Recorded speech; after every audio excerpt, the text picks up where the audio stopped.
You leave the conversation and something feels off. You cannot quite name it. The evening was fine on the surface. There was laughter, there were plans made, there was the familiar rhythm of a friendship you have had for years. But somewhere on the walk home, or in the quiet of your room afterwards, you notice it. A kind of deflation, a subtle heaviness. You find yourself replaying something that was said, wondering whether you overreacted, wondering whether you are too sensitive, wondering whether the problem is, as usual, you. That feeling is worth paying attention to. Not every uncomfortable moment in a friendship means something is wrong. Friendships are human, and humans are complicated. But when that deflated feeling becomes the pattern rather than the exception, when you consistently leave someone's company feeling less certain of yourself, less worthy, less like the person you are when you are alone or with people who genuinely see you, then something important is happening. Something that deserves to be understood rather than dismissed. There is a particular kind of friendship that does not announce itself as harmful. It does not arrive with cruelty or obvious contempt. It arrives with warmth, with history, with the genuine feeling that this person cares about you. And in many ways, perhaps they do. But caring about someone and making them feel smaller are not mutually exclusive. Some of the most erosive dynamics in friendship are built not on malice, but on habit, on insecurity, on an unspoken arrangement that has never been examined. The arrangement, when you look at it clearly, tends to follow a recognizable shape. One person's needs, opinions, and comfort consistently take up more space. The other person learns, gradually and often unconsciously, to adjust, to soften their own views before expressing them, to laugh off things that actually stung, to preemptively apologize, to shrink. From a psychological perspective, this kind of dynamic often has roots in something deeper than the friendship itself.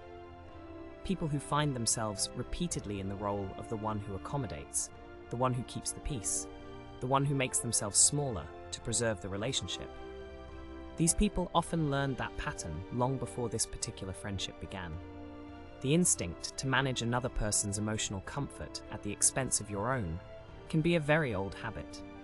It can feel like kindness, it can feel like loyalty, it can feel in its most entrenched form like simply who you are. But it is not who you are. It is what you learned to do in order to feel safe. One of the most important things to understand about social pressure within friendship is that it rarely operates through direct commands. Nobody says to you, be quieter, be less, stop taking up so much room. Instead, the pressure is communicated through subtler channels.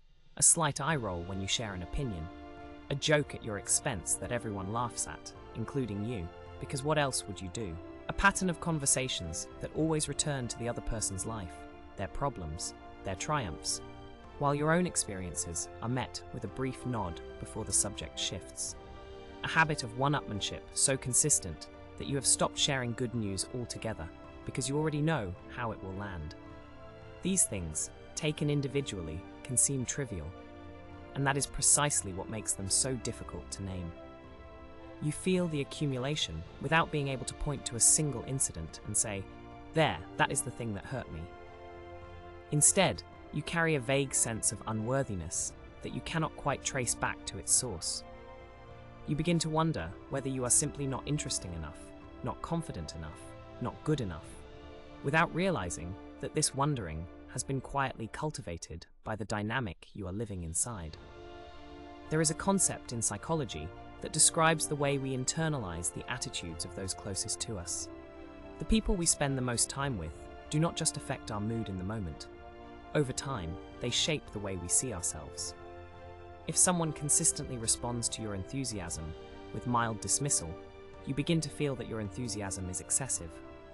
If someone consistently positions themselves as the authority in your conversations, you begin to doubt your own judgment. This is not a dramatic process. It is slow and it is quiet. And it is all the more powerful for being so. The philosopher's question that sits underneath all of this is deceptively simple. Who are you when you are with this person? Not who you perform yourself to be, not who you shrink yourself to be, but who you actually are. Do you feel more alive in their company or less? Do you feel seen or managed? Do you leave conversations with a sense of expansion, new ideas, genuine laughter, the warmth of being known? Or do you leave with that particular heaviness that has no clean explanation? This is not about expecting friendship to be effortless. Real friendship involves friction, misunderstanding, and the hard work of showing up for someone even when it is inconvenient. But there is a meaningful difference between the friction of two full human beings navigating a relationship honestly and the friction of one person constantly accommodating another's need to feel superior, central or unchallenged. Hidden humiliation is one of the more painful features of these dynamics, and it is worth naming directly. It often wears the costume of humor, the friend who teases you in front of others in a way that feels just slightly too pointed. The comment that is framed as a joke but lands like a verdict. The moment where you are made to feel foolish, and then, when you react, you are told you cannot take a joke. This is a particularly effective form of social pressure because it puts the discomfort back on you. Your sensitivity becomes the problem. Your reaction becomes the thing that needs managing. And so you learn again to be smaller, to laugh it off, to not react next time. If you recognize yourself in any of this, the first and most important thing to understand is that recognizing the pattern is not a betrayal of the friendship. It is an act of honesty.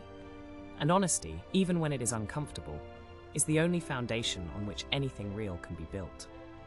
The practical question, then, is what to do with this recognition. And the answer is rarely as dramatic as it might feel in the moment. You do not necessarily need to end the friendship, issue an ultimatum, or have a confrontation. What you need first is to stop abandoning yourself inside the friendship. That means noticing when you are about to shrink, when you are about to soften an opinion you actually hold, laugh off something that genuinely hurt, or stay silent when you have something worth saying, and choosing, gently but deliberately, not to. This is harder than it sounds. The habit of self-erasure in relationships can be deeply ingrained, and the fear of disrupting the dynamic is real. There may be discomfort. The other person may not respond well to a version of you that takes up more space, and that response, whatever it is, will tell you something important about what the friendship has actually been built on. What you are looking for, ultimately, is a friendship that can hold the full weight of who you are. Not a curated, diminished, carefully managed version of you, but you, with your opinions and your enthusiasm and your bad days and your genuine self. A friendship that makes you feel more like yourself, not less. You deserve that, not as a reward for being a certain kind of person, not as something you have to earn through enough accommodation and enough self-erasure, but simply because you are a person, and that is enough. The friendships worth keeping are the ones that know that too. If this video has stayed with you, take a moment to reflect on one friendship in your life and ask yourself honestly, do I feel more like myself or less when I am with this person? And if you found something useful here, Inside the Labyrinth has more explorations waiting for you. And if this spoke to a part of you that rarely gets heard, stay with that feeling for a moment. You are not broken because you feel deeply. You are only beginning to understand yourself. Subscribe to Inside the Labyrinth for more reflections on the hidden patterns of the human mind.